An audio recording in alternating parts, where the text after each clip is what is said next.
শুভেচ্ছা। বাঙালিয়ানার সায়নের সংবাদে স্বাগত। শুরুতেই শুনে নিচ্ছি সংবাদ শিরোনাম। শেখ হাসিনার পতন হলেও মানবাধিকার পরিস্থিতির কোনো উন্নতি হয়নি বলছে হিউম্যান রাইটস ওয়াচ। শেখ হাসিনার রেহানা, জয়, টিউলিপ, পুতুল, ববির বিরুদ্ধে গ্রেফতারি পরোয়ানা জারি। জুলাই গণঅভ্যুত্থানের রাজনৈতিক সিদ্ধান্তেই হেলিকপ্টার ও মরণাস্ত্র ব্যবহার করা হয় জানালেন রাজসাক্ষীর সাবেক আইজিপি। বাংলাদেশে আমদানির ঘোষণায় ভারতে বাড়ছে চালের দাম। ছাত্র শক্তির জন্ম প্রক্রিয়া ও আন্দোলনের সমন্বয়ক নিয়ে শিবির মিথ্যাচার করছে জানালেন নাহিদ। জামিন পেয়েছেন অভিজিৎ হত্যা মামলায় দণ্ডপ্রাপ্ত ফারাবী।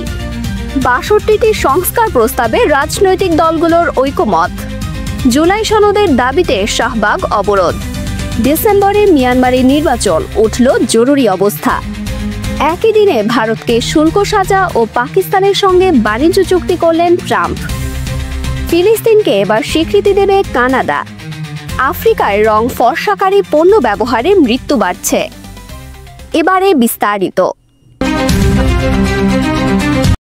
সরকার বিরোধীদের দমন করতে নির্বিচারে গ্রেফতারকে হাতিয়ার হিসেবে ব্যবহার করছে দীর্ঘ ১৫ বছর কর্তৃত্ববাদী শাসনের বিরুদ্ধে ২০২৪ সালে বিপুল সংখ্যক মানুষ রাস্তায় নেমে আওয়ামী লীগ সরকারের পতন ঘটালে ৮ আগস্ট নোবেল বিজয়ী ডক্টর মোহাম্মদ ইউনূসের নেতৃত্বে একটি অন্তর্বর্তী সরকার দায়িত্ব নেয়। কিন্তু একটি বছর পেরিয়ে গেলেও নতুন সরকার এখনো ঘোষিত মানবাধিকার সংস্কার কর্মসূচি বাস্তবায়নে ব্যর্থ, এমন মন্তব্য করেছে আন্তর্জাতিক মানবাধিকার সংস্থা হিউম্যান রাইটস ওয়াচ HRW। সংস্থাটি বলছে, যদিও শেখ হাসিনার আমলের মতো ব্যাপক গুম নির্যাতন কমেছে, কিন্তু দমন নিপীড়নের কৌশল একেবারে বন্ধ হয়নি। সরকার বিরোধীদের দমন করতে এখনো নির্বিচারে গ্রেফতার ও অন্যায় আটককে হাতিয়ার হিসেবে ব্যবহার করছে। মানবাধিকার রক্ষায় কাঠামোগত কোনো পরিবর্তন লক্ষ্য করা যায়নি। HRW এশিয়া বিভাগের উপপরিচালক মীনাক্ষী গাঙ্গুলি বলেন, যারা গত বছর হাসিনার দমন নিপীড়নের বিরুদ্ধে আন্দোলন করেছিলেন, তাদের কাঙ্ক্ষিত গণতন্ত্র ও অধিকার এখনো অধরাই রয়ে গেছে। ২০২৪ সালের সরকার ১১টি সংস্কার কমিশন গঠন করলেও জাতিসংঘ ও দেশি বিদেশি মানবাধিকার সংস্থার সুপারিশ বাস্তবায়নে কোনো অগ্রগতি নেই। বরং বিচার বহির্ভূত হত্যাকাণ্ড, রাজনৈতিক সহিংসতা, সাংবাদিকদের উপর হয়রানি এবং সংখ্যালঘুদের উপর আক্রমণ অব্যাহত রয়েছে। পূর্বাচল নতুন শহর প্রকল্পে ৩০ কাঠা প্লট বরাদ্দে জালিয়াতির ঘটনায় দুদকের করা পৃথক ৩টি মামলায় সাবেক প্রধানমন্ত্রী শেখ হাসিনা, তার ছেলে সজীব ওয়াজেদ জয় ও মেয়ে সায়মা ওয়াজেদ পুতুলের আনুষ্ঠানিক বিচার শুরু হয়েছে। এছাড়াও বিচার শুরু হয়েছে শেখ রেহানা, তার মেয়ে আজমিনা ও টিউলিপ এবং ছেলে রাদওয়ান মজিদ সিদ্দিকী ববির। তবে আসামিরা পলাতক থাকায় তাদের বিরুদ্ধে গ্রেফতারি পরোয়ানা জারি করা হয়েছে। আজ বৃহস্পতিবার ঢাকার বিশেষ জজ আদালত ৫ এর বিচারক মোহাম্মদ আব্দুল্লাহ আল মামুন তাদের বিরুদ্ধে অভিযোগ গঠন করেন। একই সঙ্গে সাক্ষ্য গ্রহণের জন্য আগামী ১৩ আগস্ট দিন ধার্য করেছে আদালত। জুলাই গণঅভ্যুত্থানে হেলিকপ্টার থেকে ছাত্র জনতার উপর গুলি করা হয়েছে রাজনৈতিক সিদ্ধান্তে। আন্দোলন দমাতে আন্দোলনপ্রবণ এলাকা ভাগ করে ব্লক রেড পরিচালনা করা হয়েছে। শেখ হাসিনার নির্দেশে প্রাণঘাতী অস্ত্র ব্যবহার করা হয়েছে। পুলিশের সাবেক মহাপরিদর্শক আইজিপি চৌধুরী আব্দুল্লাহ আল মামুনের দেওয়া এক জবানবন্দিতে এসব তথ্য উঠে এসেছে। গত ২৪শে মার্চ ঢাকার মুখ্য মহানগর হাকিম আদালতে আন্তর্জাতিক অপরাধ ট্রাইব্যুনালের এক মামলায় এ জবানবন্দি দেন তিনি। সাবেক এই আইজিপি গ্রেফতার হয়ে বর্তমানে কারাগারে আছেন।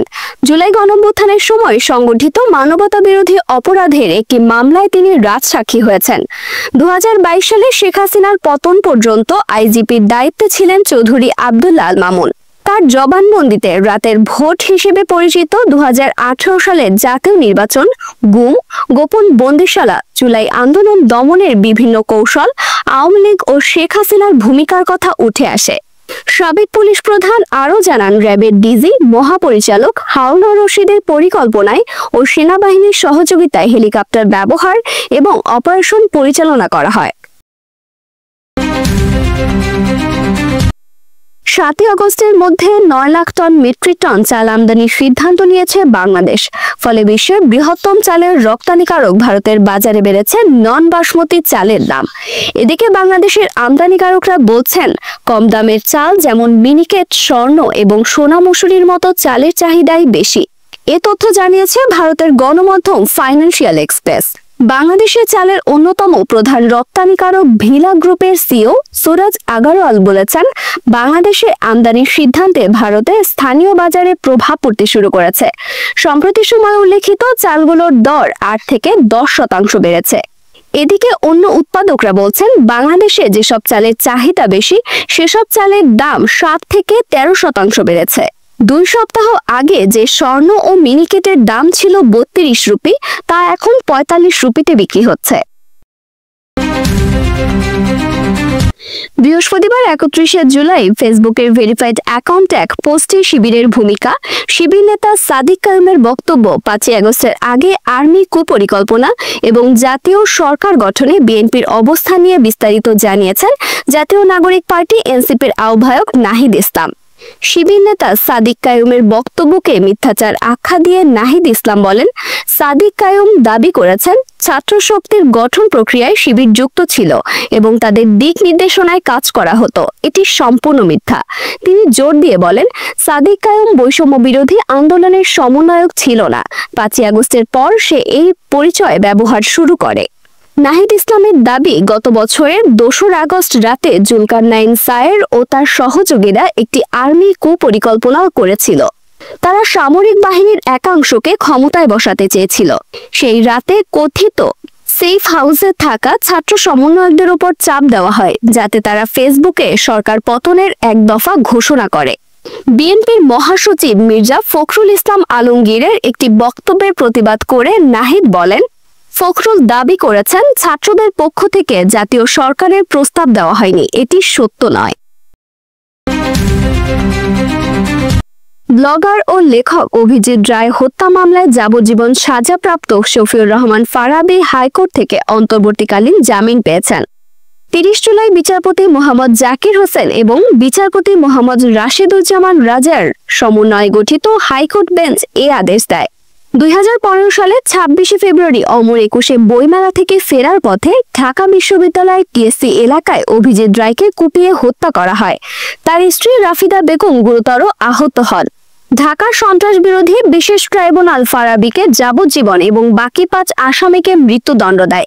রায়ের বিরুদ্ধে হাইকোর্টে আপিল করেন ফারাবী, যা 2022 সালের 4 আগস্ট শুনানির পর গ্রহণ করা হয়।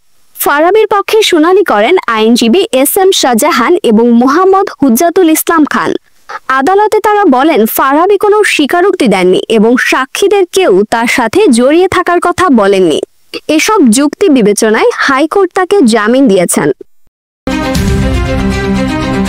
জাতীয় ঐকমত্য কমিশনের সঙ্গে রাজনৈতিক দলগুলোর প্রথম ধাপের সংলাপের ভিত্তিতে জুলাই সনদের খসড়ায় দেখা গেছে 62টি সংস্কার প্রস্তাবে ঐকমত্য প্রতিষ্ঠিত হয়েছে। বুধবার 30 জুলাই রাতে রাজনৈতিক দলগুলোর কাছে তা পাঠিয়েছে কমিশন। গত 20 মার্চ থেকে 19 মে পর্যন্ত 35টি রাজনৈতিক দল ও জোটের সঙ্গে ঐকমত্য কমিশনের 45 অধিবেশনে 166টি প্রস্তাব নিয়ে আলোচনা করা হয়। এর মধ্যে 62টিতে অধিকাংশ দল ঐকমত্য প্রকাশ করেছে। এ সংক্রান্ত প্রথম ধাপের আলোচনার পর ঐকমত্যের ভিত্তিতে তৈরি করা হয়েছে একটি খসড়া, যা জুলাই সনদ হিসেবে থাকবে। কমিশনের 62টি প্রস্তাবের অধিকাংশই 25 থেকে 30টি রাজনৈতিক দল ঐকমত্যে পৌঁছেছে এবং অচিরেই প্রকাশ করা হবে দ্বিতীয় ধাপে একমত হওয়ার বিষয়গুলো। এসব বিষয়ের মধ্যে রয়েছে দ্বিকক্ষ বিশিষ্ট আইনসভা, সংরক্ষিত নারী আসন বৃদ্ধি, রাষ্ট্রপতির অভিশংসন ক্ষমতা, ভিনদেশের সঙ্গে চুক্তি, আইনসভায় অনুমোদন সহ অনেকগুলো বিষয়। জুলাই ঘোষণাপত্র ও জুলাই সনদ দ্রুত বাস্তবায়ন এবং তার সংবিধানে যুক্ত করার দাবিতে রাজধানীর শাহবাগে অবস্থান কর্মসূচি পালন করছে বিক্ষোভকারীরা। তারা বলেন, যতক্ষণ না পর্যন্ত জুলাই সনদ ঘোষণা করা হবে তাদের কর্মসূচি চলবে। আজ বৃহস্পতিবার সকাল 10:30 থেকে জুলাই শহীদ পরিবার ও জুলাই যোদ্ধাদের ব্যানারে অবস্থান কর্মসূচি শুরু করেন তারা। এতে শাহবাগ মোড় ও তার আশেপাশের সব সড়কে যানজটের সৃষ্টি হয়েছে। অবরোধকারীদের দাবিগুলোর মধ্যে রয়েছে জুলাই শহীদ ও জুলাই যোদ্ধাদের স্বীকৃতি, শহীদ পরিবার ও আহতদের আজীবন সম্মান, শহীদ ও আহতদের উপর সংগঠিত দমন নিপীড়নের জন্য দায়ীদের বিরুদ্ধে আন্তর্জাতিক মানদণ্ডে বিচার কার্য সম্পূর্ণ করা এবং একটি স্বাধীন সত্য ও ন্যায় কমিশন গঠন করা। আগামী নির্বাচনের মধ্যে মিয়ানমারের জাতীয় নির্বাচনের ঘোষণা দিয়েছে দেশটির জান্তা সরকার। নির্বাচনী প্রস্তুতি জোরদার করতে সরকার আজ বৃহস্পতিবার থেকে দীর্ঘদিন ধরে চলা জরুরি অবস্থা প্রত্যাহার করেছে। বিরোধী দলগুলো ইতিমধ্যে নির্বাচন বর্জনের ঘোষণা দিয়েছে। পর্যবেক্ষকরা বলছেন এই নির্বাচনের উদ্দেশ্য মূলত সেনাবাহিনীর শক্তি আরো শক্তিশালী করা। 2021 সালের ফেব্রুয়ারিতে জান্তা সরকার মিয়ানমারের গণতন্ত্রপন্থী নেত্রী অং সান সু চির বেসামরিক সরকারকে উৎখাত করে জরুরি অবস্থা জারি করে, ফলে দেশ জুড়ে এক বহুমাত্রিক গৃহযুদ্ধ শুরু হয়। এতে হাজারো মানুষ প্রাণ হারাচ্ছেন। ভারতের উপর প্রচন্ড ক্ষেপেছেন মার্কিন প্রেসিডেন্ট ডোনাল্ড ট্রাম্প। ভারতকে সহায়তা করতে একদিনে একাধিক পদক্ষেপ নিলেন তিনি, ফলে হোয়াইট হাউসে বেশ ব্যস্ত দিন পার করেছেন তিনি। গতকাল নিজের মালিকানাধীন সামাজিক মাধ্যম ট্রুথ সোশ্যালে ভারতীয় পণ্যে 25% শুল্ক আরোপের ঘোষণা দিয়েই ক্ষান্ত হননি তিনি। ভারতকে খোঁচা দিতে পাকিস্তানকেও টেনে আনলেন তিনি। আরেকটি পোস্টে জানালেন পাকিস্তানের মজুদ তেলের ভান্ডার নিয়ে কাজ করতে দেশটির সঙ্গে চুক্তি হয়েছে, ফলে এমনও হতে পারে পাকিস্তান একসময় ভারতের কাছে তেল বিক্রি করবে। স্পষ্টতই রাশিয়ার কাছ থেকে ভারতের তেল কেনার ইঙ্গিত দিয়েই একথা বলেছেন ট্রাম্প। ট্রুথ সোশ্যালে ট্রাম্প লিখেছেন, আমি এইমাত্র পাকিস্তান রাষ্ট্রের সঙ্গে চুক্তি করেছি। এই চুক্তির আওতায় পাকিস্তান ও যুক্তরাষ্ট্র একসঙ্গে বিশাল তেল মজুদ উত্তোলনে কাজ করবে। কোন কোম্পানি এই নেতৃত্বের অংশীদারিত্ব দিতে পারে, আমরা এখন সেই কোম্পানি নির্বাচনের প্রক্রিয়ায় আছি। কে জানে, হয়তো একদিন তারা ভারতের কাছেও তেল বিক্রি করবে। সেপ্টেম্বরে জাতিসংঘের সাধারণ অধিবেশনে ফিলিস্তিনকে রাষ্ট্র হিসেবে স্বীকৃতি দেওয়ার পরিকল্পনা করেছেন বলে জানিয়েছেন কানাডার প্রধানমন্ত্রী মার্ক কার্নি। তিনি বলেন, গাজার অনাহার ও মানবিক বিপর্যয়ের প্রেক্ষাপটে এই সিদ্ধান্ত নেওয়া হচ্ছে। এর আগে ফ্রান্স ও যুক্তরাজ্য একই ধরনের ঘোষণা দেয়। যুক্তরাজ্য জানায়, গাজায় যুদ্ধ বন্ধ না হলে তারাও সেপ্টেম্বরে ফিলিস্তিনকে স্বীকৃতি দিবে। কার্নি জানান, ফিলিস্তিন কর্তৃপক্ষ 2026 সালের মধ্যে সাধারণ নির্বাচন আয়োজন ও শাসন ব্যবস্থার সংস্কারের প্রতিশ্রুতি দিয়েছে, যেখানে হামাসের অংশগ্রহণ নিষিদ্ধ থাকবে। তিনি ইসরায়েলের ভূখণ্ড অবরোধ ও গাজার মানবিক সংকট সৃষ্টির কঠোর সমালোচনা করেন। আফ্রিকার টোগোতে 65 বছর বয়সী এক নারীর মৃত্যু ফের আলোচনায় এনেছে ত্বক ফর্সাকারী প্রসাধনীর ভয়াবহ স্বাস্থ্য ঝুঁকি। চিকিৎসকরা জানিয়েছেন, দীর্ঘদিন ধরে ব্যবহৃত ফর্সাকারী ক্রিমে জমে থাকা বিষক্রিয়াই তার মৃত্যুর মূল কারণ। আফ্রিকার বিভিন্ন দেশে এ ধরনের ঘটনা দিন দিন বাড়ছে। বিশেষজ্ঞরা বলছেন, এর পেছনে রয়েছে ঔপনিবেশিক আমলের গড়ে তোলা ধারণা ফর্সা মানে সৌন্দর্য ও মর্যাদার প্রতীক। এই মানসিকতার প্রভাবে এখনো অনেক নারী ত্বক ফর্সাকারী রাসায়নিক পণ্যে ঝুঁকছেন। এই প্রসাধনীগুলোতে থাকা উপাদান যেমন হাইড্রোকুইনন ও স্টেরয়েড ত্বকের প্রাকৃতিক সুরক্ষা ধ্বংস করে ক্যান্সারের ঝুঁকি বাড়িয়ে দিচ্ছে। দক্ষিণ আফ্রিকার কোয়াজুলু নাটাল বিশ্ববিদ্যালয়ের গবেষণায় উঠে এসেছে, শুধুমাত্র মালি ও সেনেগালেই অন্তত 55টি ক্যান্সার আক্রান্ত রোগীর সঙ্গে এ ধরনের ক্রিমের ব্যবহার জড়িত। যদিও হাইড্রোকুইনন অনেক দেশে নিষিদ্ধ, তবুও দুর্বল নিয়ন্ত্রণ ব্যবস্থার কারণে রাস্তার দোকানে এবং অনিয়ন্ত্রিত বাজারে এগুলো সহজলভ্য। তাছাড়া সামাজিক যোগাযোগ মাধ্যম ও বিজ্ঞাপনগুলোতেও ফর্সা ত্বককেই এখনো সৌন্দর্যের মানদণ্ড হিসেবে উপস্থাপনা করা হয়, যা এই প্রবণতাকে আরো উৎসাহিত করছে। বাঙালিয়ানার সায়নের সংবাদ শেষ হলো। ধন্যবাদ।